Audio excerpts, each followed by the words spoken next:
আচ্ছা, আসসালামু আলাইকুম। এই লোক সুজন শিকদার, বাবা হচ্ছে বাসুদেব আর মা হচ্ছে শ্যামলা শিকদার।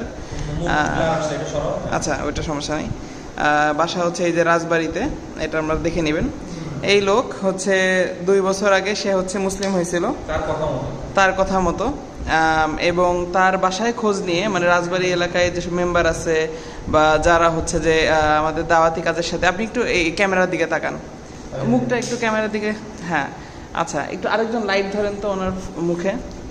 তো তো এই লোক হচ্ছে যে গত 2 বছর ধরে বারবার বিভিন্ন মসজিদে গিয়ে, বিভিন্ন এলাকায় গিয়ে নতুন নতুন এভিডেভিট করে এবং নব মুসলিম সেজে, ভুয়া এভিডেভিট করে এবং নব মুসলিম সেজে সে হচ্ছে টাকা তোলে। এবং আজকে আমরা ধরলাম কিভাবে সে রাজবাড়ি থেকে, তার কথা মতো অন্তত রাজবাড়ি থেকে সে হচ্ছে আসে কুষ্টিয়াতে দবির মোল্লার গেট। দবির মোল্লার গেটে এসে সে হচ্ছে ওখানে যে ইমাম সাহেব আছে তাকে খুঁজে বের করে, নিজেই খুঁজে বের করে, মানে কাউকে এরকম মানে মানে ওই উদ্দেশ্যেই হয়তো গেছে ইমাম সাহেবকে খোঁজার জন্য। এবং একজনের কাছ থেকে না পেয়ে মসজিদ কমিটির কাছে গেছে, মসজিদ কমিটির কাছ থেকে না পেয়ে খাদেমের কাছে গেছে। এইভাবে গিয়ে ইমাম সাহেবের কাছে সে এরকম এই জিনিসগুলো বলে, সালাম দিয়ে বলে যে আপনি আমাকে জাহান্নাম থেকে বাঁচান। ঠিক আছে, তারপরে ইমাম সাহেব বলে যে আমরা তো আসলে কালেমা পড়াতে পারবো না, কোর্টের কাগজ লাগবে।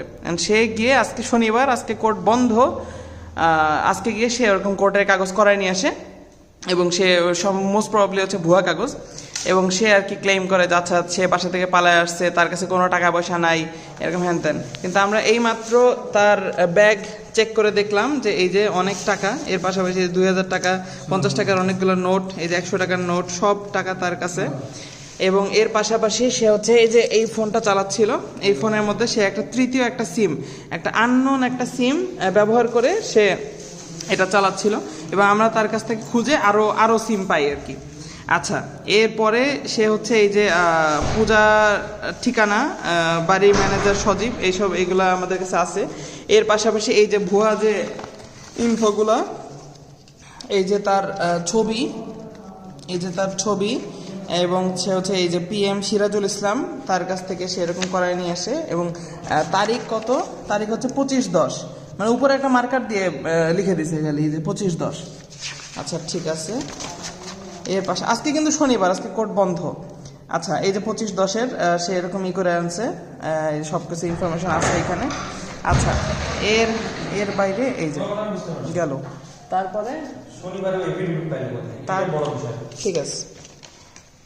তারপরে আর ইনফরমেশনের মধ্যে তার কাছে, হ্যাঁ ঠিক আছে। এখন হচ্ছে আর কিছু দেখানোর মতো আছে। তার হচ্ছে এই যে ব্যাগটা, এই যে সে ব্যাগটা কাঁধে নিয়ে ঘুরছিল, এবং হচ্ছে এখানে তার অন্যান্য মাল সামানা আছে যেগুলো আমরা হচ্ছে পরে খুঁজে পাই। এবং হ্যাঁ,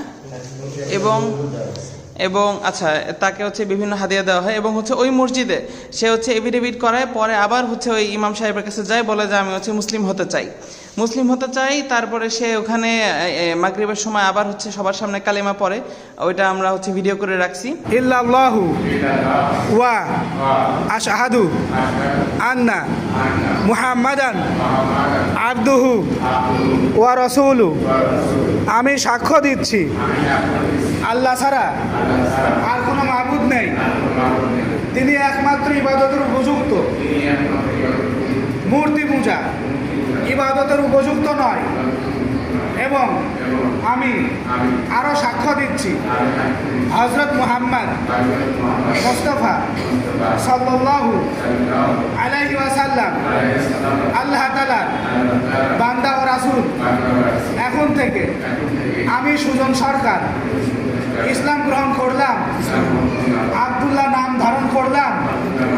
হে আল্লাহ, আমার ইসলাম গ্রহণ কবুল করুন, আমার ইসলাম গ্রহণ কবুল করুন। আলহামদুলিল্লাহ, আলহামদুলিল্লাহ। মোহতারাম দোস্ত, আল্লাহ নবী বলেছেন মান ক্বালা লা ইলাহা ইল্লাল্লাহ মুখলিসান দাখালাল জান্নাহ।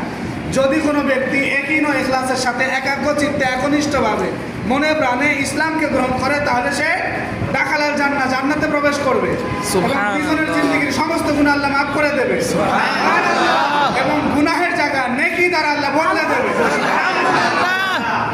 এখন থেকে এবং তারপরে সে আমাদের সাথে আমাদের প্রতিষ্ঠানে আসে। আসার পর আমরা তার কাছ থেকে জিজ্ঞাসাবাদ করে তার কথা এবং কাজে মিল খুঁজে পাই না, এবং তারপরে আমরা রাজবাড়িতে খোঁজ লাগাই। যেটা জানতে পারলাম, তার মেম্বার সহ অন্যান্যরা সার্টিফাই করলো যে এই লোক হচ্ছে 2 বছর আগে মুসলিম হয়, এবং তারপর থেকে সে ঘন ঘন এভিডেভিট করে, বিভিন্ন সময় এভিডেভিট করে, বিভিন্ন মসজিদে গিয়ে, বিভিন্ন এলাকায় গিয়ে সে এই কাজগুলো করে বেড়ায়।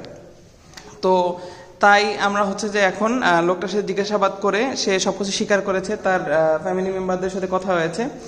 এবং আরও মজার বিষয় যেটা, আরও মজার থেকে বেশি অ্যালার্মিং যে বিষয়টা, এটা হচ্ছে যে আমরা এখনও সন্দেহ করছি যে সে আদৌ মুসলিম হয়নি।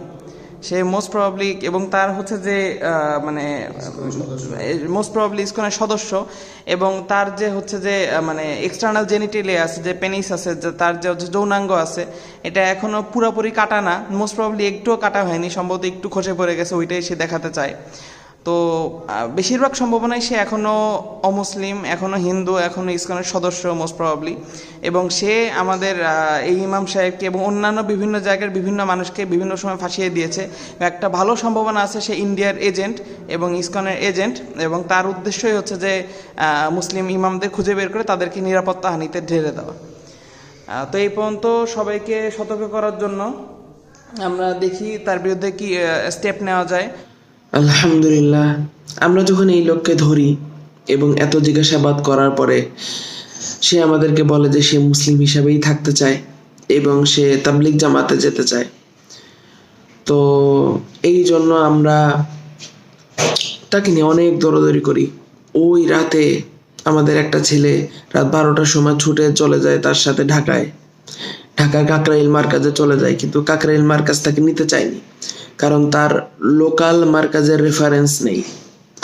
অনেকক্ষণ থাকা হয় কাকরাইল মার্কাজে, কিন্তু অবশেষে যখন আমরা কোনো গতি করতে পারছিলাম না, তারপরে তাকে নিয়ে যাওয়া হয় ময়মনসিংহে একটা মাদ্রাসায় নিয়ে যাওয়া হয়। সে ওখানেই তাকে রেখে দিয়ে আসা হয়, কিন্তু 3 দিনের মাথায় সে ওখান থেকে পালায় চলে যায়।